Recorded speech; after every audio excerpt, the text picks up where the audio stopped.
Assalamualaikum murid-murid, apa khabar? Kita berjumpa lagi kali ini, masih lagi dalam tajuk bahan. Hari ini kita akan membincangkan lebih kepada sifat bahan dan kepentingannya. Murid-murid boleh rujuk buku teks muka surat 145 hingga 152. Okey, jom.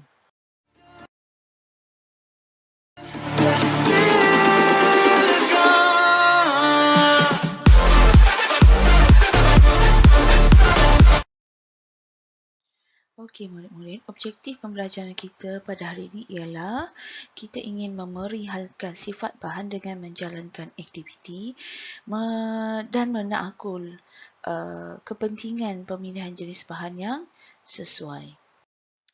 Okey murid-murid, ada 6 sifat bahan yang kita akan bincangkan pada hari ini.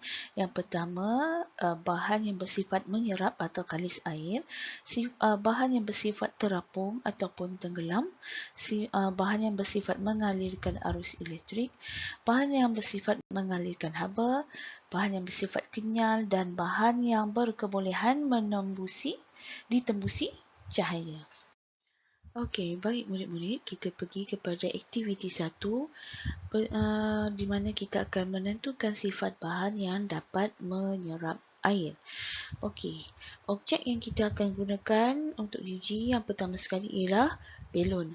Okey, selepas kita titiskan air di atas belon, selepas 2 minit kita dapati betul, titisan air kekal ada di atas permukaan belon itu. Maka belon bersifat kalis air. Kemudian kita uji pula dengan tisu dapur. Kita titiskan air, kita dapati betul, titisan air telah tiada. Maka tisu dapur adalah bersifat serap air. Seterusnya,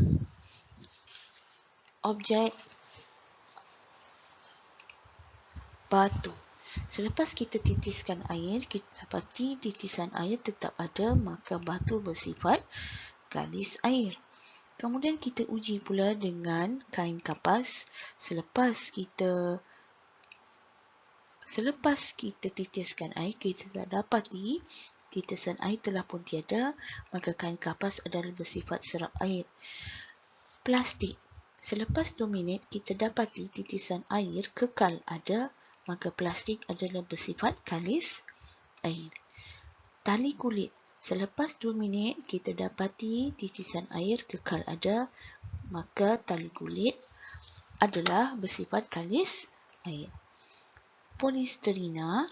Selepas 2 minit, kita dapati titisan air juga kekal ada, maka polisterina juga bersifat kalis air. Baik, mari kita lihat soalan. Apakah pemerhatian kamu dalam aktiviti ini?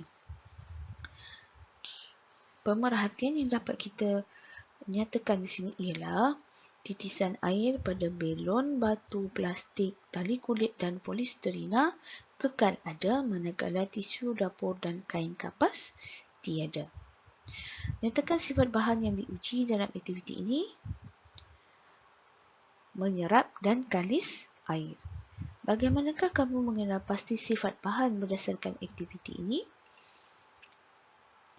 Dengan melihat titisan air yang ada pada objek tersebut. Okey, seterusnya ialah aktiviti menentukan sifat bahan yang dapat terapung atau tenggelam. Okey, kita sediakan bahan-bahan seperti di dalam gambar rajah ini. Isikan air ke dalam bekas plastik dengan sehingga separuh penuh. Kemudian kita masukkan objek-objek dan selepas minit kita lihat kedudukan objek sama ada berada di atas atau di bawah permukaan air. Okey murid-murid, kita lihat objek yang pertama. Belon. Belon adakah berada di atas ataupun di bawah permukaan air? Betul, dia berada di atas permukaan air, maka belon terapung. Okey, batu. Betul, batu kita akan dapati berada di bawah permukaan air, maka batu tenggelam. Pembaris plastik. Betul, di atas permukaan air, maka ia bersifat terapung.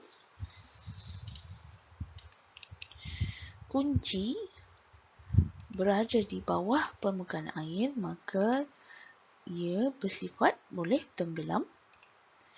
Batang aiskrim berada di atas permukaan air, maka batang aiskrim bersifat terapung.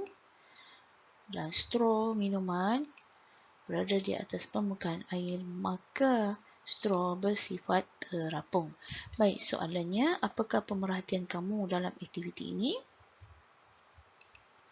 Belon, pembaris plastik, batang aiskrim dan straw terapung, manakala batu dan kunci tenggelam.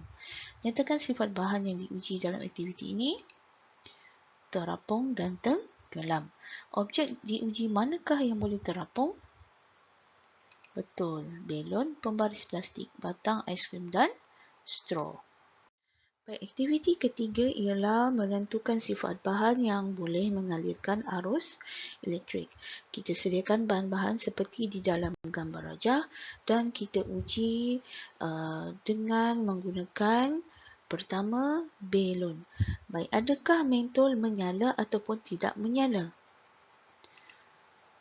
Mentol didapati tidak menyala. Maka maka belon adalah bersifat penebat. Manakala batu,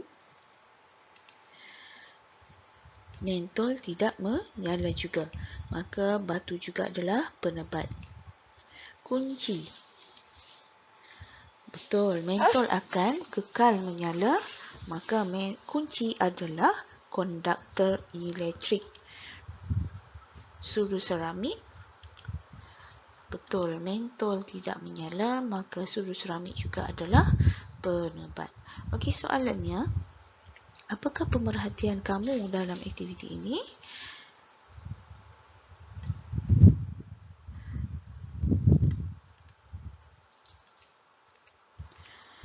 Belon, batu, sudu seramik dan plastik tidak menyalakan mentol, manakala kunci menyalakan mentol.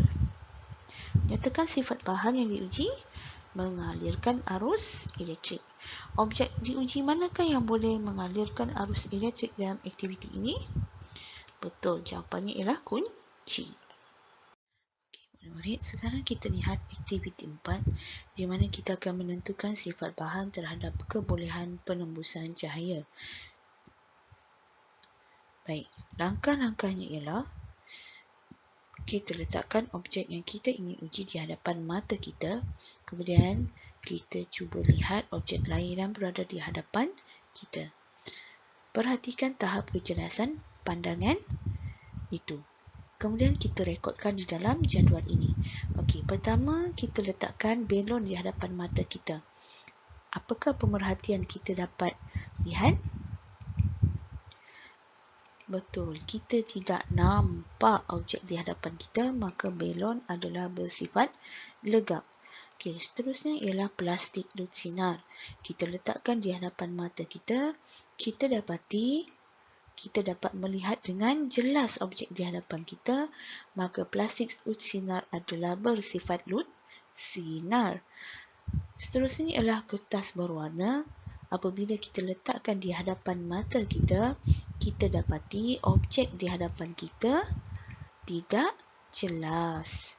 Maka kertas berwarna adalah bersifat lut cahaya. Seterusnya kita uji pula sisip kaca. Kita letakkan sisip kaca di hadapan mata kita. Kita dapati kita dapat melihat dengan jelas objek di hadapan mata kita, maka sisip kaca adalah bersifat lut sinar. Okey, soalannya, apakah pemerhatian kamu dalam aktiviti ini?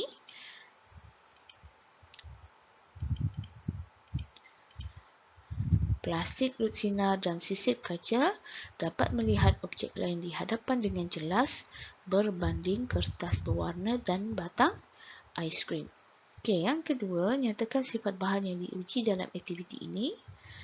Kebolehan penembusan cahaya. Okey, seterusnya kita lihat kepada aktiviti 5, iaitu menentukan sifat bahan yang dapat mengalirkan apa. Baik, kita sediakan peralatan seperti di dalam gambar rajah ini. Okey, tetapi apa yang akan cikgu uji dalam eksperimen ini cuma 2 bahan saja, iaitu belon dan juga keranjang aluminium. Okey. Selepas direndam di dalam air panas selama 2 minit, okey, kita dapati belon tiada perubahan, maka belon adalah bersifat penebat. Kemudian kita uji pula keranjang aluminium selepas 2 minit direndam di dalam air panas. Kita dapati keranjang aluminium itu berasa panas, maka keranjang aluminium adalah konduktor. Jadi soalan dia, apakah pemerhatian kamu? Belon tidak berasa panas, manakala keranjang aluminium berasa panas. Nyatakan sifat bahan yang diuji. Mengalirkan haba. Objek diuji manakah lebih panas? Keranjang aluminium. Baiklah, seterusnya ialah kekenyalan. Kita ingin menentukan sifat kekenyalan bahan. Okey. Kita cuma perlu pegang dan tarik objek yang kita ingin uji menggunakan kedua belah tangan dan kita lepaskan semula. Kemudian kita lihat perubahan yang berlaku. Kemudian kita akan rekodkan di dalam jadual ini. Baik, objek yang diuji pertama ialah belon. Apabila kita tarik, betul, dia boleh ditarik dan boleh kembali ke bentuk asal, maka belon adalah kenyal. Sudu plastik. Betul, sudu plastik tidak boleh ditarik, maka sudu plastik tidak kenyal. Gelang getah. Betul, boleh ditarik, maka gelang getah adalah kenyal. Straw. Betul, tidak boleh ditarik, maka straw adalah tidak kenyal. Baik, soalannya, apakah pemerhatian kamu? Belon dan gelang getah boleh ditarik dan kembali ke bentuk asal, manakala sudu plastik dan straw tidak boleh ditarik. Nyatakan sifat bahan yang diuji. Kekenyalan. Objek diuji manakah yang boleh ditarik dan kembali ke bentuk asalnya? Betul, belon dan gelang getah. Okey, murid-murid, kita dah membincangkan tadi 6 aktiviti dalam menentukan sifat bahan. Baik, apakah kegunaan sifat bahan ini? Yang pertama ialah untuk memastikan objek yang kita gunakan dapat berfungsi dengan baik. Contohnya di dalam gambar rajah ini adalah periuk masakan. Okey, kita menggunakan periuk yang diperbuat daripada besi kerana ia dapat mengalirkan haba dengan baik, maka kita dapat memasak dengan lebih cepat. Okey, kita tak boleh masak gunakan plastik. Betul, kerana plastik tidak dapat mengalirkan haba. Okey, yang kedua, untuk memastikan bahawa objek yang kita pilih sesuai untuk kita gunakan. Contoh di gambar yang kedua di sini, di mana orang ini sedang mengemop lantai kan. Okay, jadi kalau ada air yang basah di lantai, apakah objek yang sesuai untuk kita gunakan? Mestilah kain kan? Kain, kerana kain bersifat menyerap air ataupun mop. Okey. Okey, murid-murid, kita dah selesai. Sekarang kita beralih kepada tugasan awak untuk minggu ini. Baik, tugasan awak mudah sahaja. Awak sambung salin nota yang ada di dalam buku teks awak, muka surat 153. Sambung dalam buku nota sains awak, nombor 2 dan nombor 3 sahaja. Kemudian selepas salin nota, awak bolehlah jawab latihan melalui link yang cikgu beri di dalam grup kelas. Okey, murid-murid, itu sahaja pelajaran kita pada hari ini. Mohon maaf kalau ada yang murid tak faham. Okey, segala kekurangan itu daripada cikgu. InsyaAllah kita akan berjumpa lagi dalam pelajaran akan datang. Assalamualaikum warahmatullahi wabarakatuh.